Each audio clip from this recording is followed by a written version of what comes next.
Hello po, kamusta po kayo? Ako po si Fen sa aming Bakuran Vlogs. Ang video po natin ngayon ay tungkol sa mga buto ng cactus, yung nag-seed pod. 6 months ago, meron po ako na pinunla na buto ng gymnocactus. Pwede nyo pong balikan yon September 13, nung pinunla ko dito sa container na to, yung isa sa mga seed pod ng aking gymnocactus, yung parang nagba-brown. September 13 nga, nung pinunla ko dito yan. At ngayon, meron na naman po ako na nahingi na buto doon sa San Rafael nung pumunta ako doon sa garden ni Marivic. Yung nakikita nyo sa mga screencast ko na magagandang cactus at saka succulent. Yan, ito. Kung napansin nyo doon, meron akong dalawang seed pod na Melo cactus. Hindi ko na po napakita kasi nung time na ito ay binigay sa akin, kinabukasan nagkasakit na ako. Dapat noon pa lang ipakikita ko na sa inyo kung paano ako magpunla ng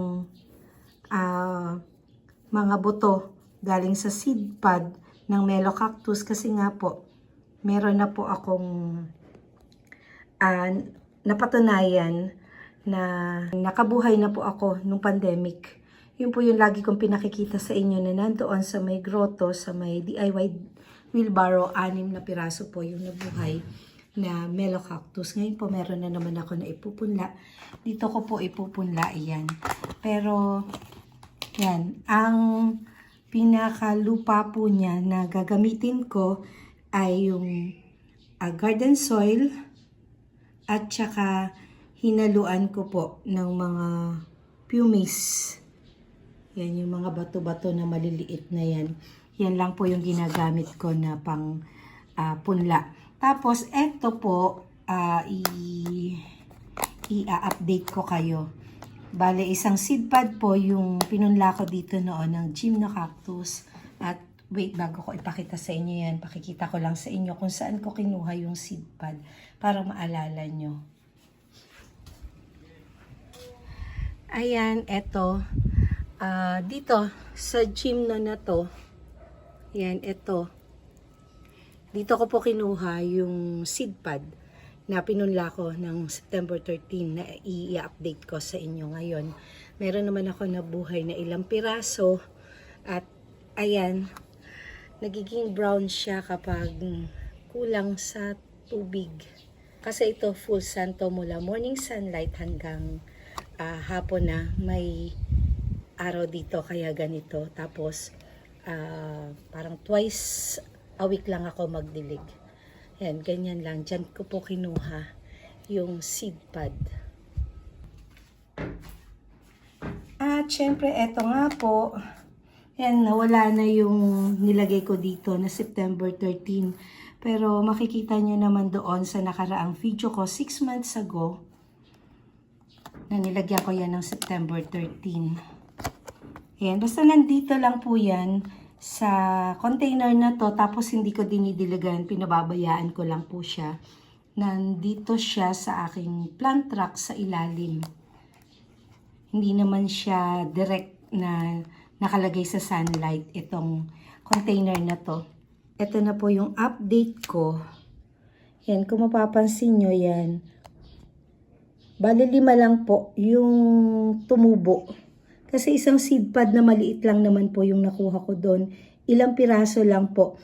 Pero nung una po ito, siyam yung meron. Dito sa banda na to meron yan. Kaya lang siguro nalusaw at ito lang yung natira. Yan, kung mapapansin nyo. Yan, meron ng mga lumot-lumot. Yan, ito, isa. Ito yung pinakamalaki, 2, 3, 4, ayun, 5. Ayan, medyo hindi siya green. Ito lang yung green, yung 4. Yan po, ito yung gymno. At i-update ko pa po kayo ulit kung hindi na mababawasan itong 5 na to. Tapos, ngayon, ito nga po yung ating topic ngayon. Magpupunla po ulit ako ng Melo Cactus. Hindi ko na napakita kanina kasi yung pinaka seed pod niya nabulok na. Tapos, hindi ko na balak ipakita sa inyo. Kaya lang, gusto ko na mapatunayan sa inyo na talagang nakakabuhay ng mga cactus mula sa buto. Kaya lang, magtsatsaga nga lang po kayo na matagal. Kung matyaga po kayo na magpatubo. Yan. At gusto nyo patunayan sa sarili nyo na makakapagpatubo kayo ng cactus mula sa buto. Yan, pwede nyo pong gawin to. At yung unang-unang ginawa ko po ay Melo Cactus. Ngayon malalaki na, mga ganun na. After nito na ipunla ko dito, ipakikita ko sa inyo yung nandoon ulit, i-update ko ulit kayo. Kasi bale, ano na yun pandemic pa, nung time na talagang hindi makalabas. Tapos, yung naikwento ko na to yung may-ari nun na nagbigay sa akin, nagbenta sa akin ng golden barrel.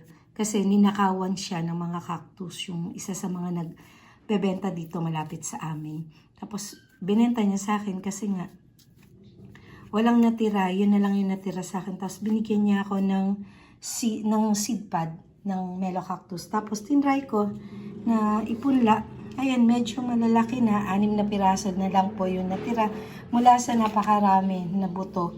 Parang 2 buto rin yun o 1 buto. Pero ito, 2 buto po to, galing doon sa garden po ni Maribic sa taga San Rafael, yung magaganda yung succulent and cactus niya. Ayan, napakita ko na sa inyo itong mga cactus na to at i-update ko pa po ulit kayo. Kaya lang nga, ayan o, nagkakaroon ng lumot. Pero ito, ipupunla na po natin itong mga buto na to. Ayan dito. Kasi tingnan nyo ito, hinahayaan ko lang mag-moist, walang dilig-dilig. Hinahayaan ko lang po na nakatakip na ganyan. Yan, tapos ibabalik ko na po ulit sa ilalim doon sa plant rack. Full sun naman yung plant rack, kaya lang ito nilalagay ko sa ilalim. Para hindi po ganun kainit. Naiinitan siya, nagmo-moist yung lupa niya. Yun yung bumubuhay sa mga natitira ko na cactus dito. At ngayon, ito, ngayon ay April 1, 2025, ipupunla ko tong Melo Cactus. Ito naman po ay September 13, 2024 nang pinunla ko yan. Ito, ipupunla na po natin dito. Hindi ko po didiligan to. Binasa ko lang po yung lupa na to kanina. At hahayaan ko lang po natatakpan natin na ganito. Yan, ito. Marami-rami po yung buto na to. Kaya tingnan natin kung marami natutubo dito.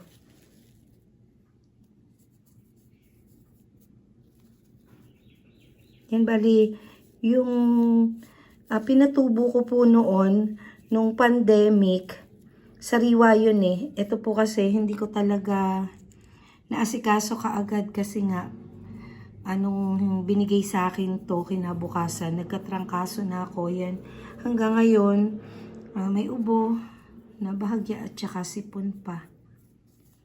Yan, ganyan lang po yung ginagawa ko. Bale, kung babalikan nyo yung ibang mga video ko, kapag sariwa po yung seed pod, nandun din po kung paano ko po nilinis yung mga buto. Ito po kasi, yung tuyo na. At wala na po nalagkit. Makikita nyo doon yung 6 months ago na meron akong pinunla yung sariwa po yun na gymno. Yan, ito po yung pinupunla natin ay Melo Cactus. Ayan, ang buto po ng mga cactus ay nakalagay sa seed pod na kasing lalaki lang po ng buto ng pechay. Kaya yan, ganyan sa mga talagang gustong patunayan sa sarili nila na kaya nilang magbuhay ng cactus na mula sa buto. And ganito lang po yung ginagawa ko. At after nito, pakikita ko po ulit sa inyo yung Melocactus na galing sa buto mula nung pandemic. Yan, excited ako dun. Ilang taon na yun? 2021 nung pinunla ko yun. Talagang pandemic na walang nakakalabas. Tapos ngayon 2025, ibig sabihin 4 years. 4 years na po yung cactus. Tapos makikita nyo kung ganon katagal magpalaki ng cactus. Yan, pasensya na kayo. Madumi yung kuko. Ayan. I-update ko po kayo dito. Sa sa mga mangyayari sa mga buto na to. Kung tutubo pa, basta maiikling update lang po ng video para makita nyo. Kasi yung nandito, hindi ko kayo na i-update kasi talagang sabi ko nga yung sa mga nakaraang video ko, busy talaga, madalang po ako mag-upload ngayon dahil nga po busy. Tapos nung time naman na hindi ako busy, bigla naman na nagkasakit ako, kaya ayun, hindi rin nakagawa ng mga video. Nag-update lang po ako sa YouTube ng screencast sa madaling araw kapag nagigising talaga ako na hindi na makatulog. Talagang update lang po ako na ganun. Ayan. Natapos ko na po na ilagay lahat yung buto dito. I-update ko kayo kung ilang araw. Basta April 1 po ito na pinunla natin. April 1, 2025. Tingnan natin kung lalagyan ko to na hindi mabubura. Wait, kuha tayo ng pilot. Ayan, kumuha tayo ng pilot at titingnan natin kung hindi mabubura to. April 1, 2025. Yan, sana hindi mabura. At ito, lalagyan ulit natin. Bale, September 13, nakalagay dito. Yan. Nababasa kasi ito pag umuulan. September 13, 2024. Ayan. Ito, tingnan natin kung mabubura to. Ayan, hindi naman nabubura. Itong gilid lalagyan ko dito para makita natin na ganyan. Ayan, ito na po. At lalabas tayo at ipakikita ko sa inyo yung Melocactus doon sa labas. Ito, kung mapapansin nyo, ito yung iba sa, ito galing to sa dahon ng Purple Delight. At ito yung ibang mga anak ng cactus ko na nandun sa harapan. Tapos, ito, yan, bigay to sa akin ng pinsan ko na si Heart. Ito naman yung napakaliit na cactus na binili ko noon kay Kaolan. Yan, ito, yan. May na-propagate ako niyan. Yan dyan. Tapos, dito sa ilalim. Yan, pasensya na medyo madumi. Dito ko lang inilalagay itong mga pinunla ko na mga buton ng cactus. Ito na po, nandito tayo sa aking DIY wheelbarrow na merong Purple Delight. Yan, ang gaganda. Ang lalaki. Ayan, oh. Ayan, tapos ito po yung update ng Melocactus. Naku, yan. Pasensya na at hindi ko natatanggal ngayon ng damo. Dahil nga nung nagkasakit ako, yan. Ngayon ko palang na ano. Tapos may tumubo pa na ano to, tawa-tawa, oh. Ayan, ito, yung mga Melocactus, 6 po yan. Yan, 1, 2, 3, 4, 5, 6. Yan. Tanggalin muna natin na para magandang tingnan. Ayan, meron ding mga parang clover leaf na tumutubo. Yan, para makita nyo yan. Simula 2021, mula sa buto, nung pinunla ko to. Yan, ngayon, ganyan palang kalaki. Ang tagal na, di ba? 4 years na pinagtiyagaan ko po ito. Pinunla ko mula sa buto.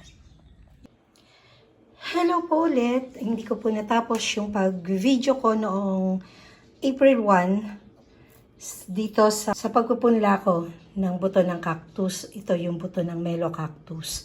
Kaya po, total hindi natapos yung video na yon at hindi ko pa rin na i-upload. Gusto ko po na i-update ko na po kayo. Ngayon po ay May 27. Gusto ko lang i-update ko kayo sa pinunla ko na buto ng Melo cactus. Unahin natin ito nung September 13. Ayan, hindi ko nilinis yung ibabaw nito kasi nga, syempre maalikabok sa labas. Para makita nyo yung dumi talaga. Ito talaga yung pangalawa ko na pinunla. Galing naman ito sa Gymnocactus na nag-seed pod yun. Kaya ito, i-update ko kayo. Ito, natanggal na yung pinaka-tape na nilagay ko dito. Kaya binaguhan ko. September 13, 2024. Ito po yung pinunla ko noon na seed pod na sariwa. Pagka-harvest ko ng seed pod, nilinis ko lang, pinakita ko yon nung in-upload ko nung September. Ito yung difference nung pinatuyo na muna yung seed pod at saka yung sariwa yung seed pod na pinunla. Ayan o. Makikita nyo yung tubig dyan sa loob. Ayan. Ito pa din, malaki na. Kung mapapansin nyo, ayan, 5 pa rin sila. Ito yung isa na hindi ko alam kung bakit ganyan yung kulay niya. Yung ibang Gymnocactus ko, nagiging ganyan yung kulay, nagiging brown kapag kulang sa tubig. Pero ito pong 4 na to, ayan, makikita nyo. Ang ganda na. Makikita nyo na yung mga tinik niya dyan. Ayan, 5 pa rin sila. Nung unang pinakita ko sa inyo to, 5. Pero nung una ko na tinitingnan to, nasa Siam. Kasi maliit lang naman po yung isang seed pod na pinunla ko dito. Ayan, makikita nyo may mga lumot dyan sa gilid. Kasi nga September pa, ilang buwan na. 8 months na po ito. Yan, 8 months. I-compare po natin itong April 1. Dahil May 27 ngayon, ito April 1 ko pinunla. Hirap lang. Wait, bubuksan ko po muna. Yan, ito, mahirap lang buksan ito. Nasisira na nga po yung kanyang container, kakabukasara ko. Makikita nyo naman, madumi rin yung kanyang takip dahil sa alikabok. Marami pong ginagawang bahay dito sa likod namin, yung subdivision. Ayan na, nakikita nyo na. Tanggalin ko muna tong takip. Ito lang po yung pinaka-dilig niya. Yung tubig na nalalaglag galing dito sa pinaka-takip. Ayan, nakikita nyo. Nakikita nyo na rin po yung mga tinik niya. Ayan o, ang dami. At parang may damo rito. May damo na tumutubo o. Hindi ko natatanggalin kasi maiaangat yung mga cactus. Sayang. Ayan, ito na po yung Melo cactus. 1 buwan pa lang po to at 27 days. 1 month and 27 days mula nung pagkakapunla ko. Ito naman po ay 8 months. Hindi ko alam kung bakit ganito kabagal to. Ito yung pinunla ko na sariwa yung buto. Yung pagkagaling pa lang doon sa pagkaka-harvest ko, pinunla ko na. Tapos ito, pinatuyo ko muna ng mga ilang linggo. Mga 2 weeks o more than 3 weeks pa. Ito. Tapos in 6 days, nakita ko na po ito. Hindi ko lang na-i-update sa inyo. Dahil nga nagiging busy kami talaga. Ayan, no, pasensya na po kayo at madalang ako mag-update sa inyo at mag-video. Tapos, ngayon, 27, May 27, nagpunla po ulit ako. Ito yung Melo Cactus na kagaya nito.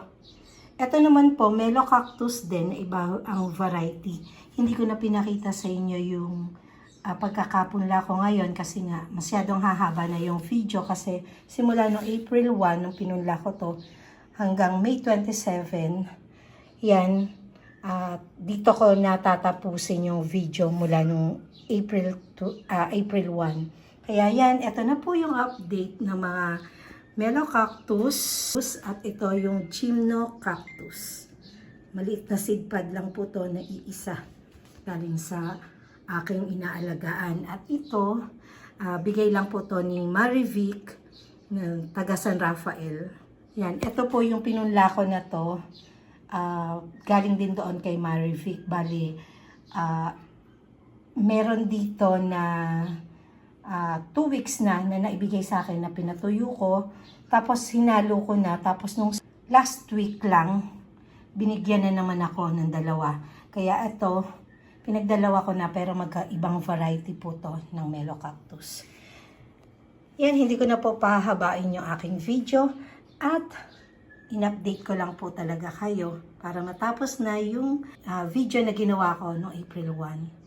Maraming salamat po sa walang sawa niyong panonood at walang sawa niyong pagsuporta sa aking mga video.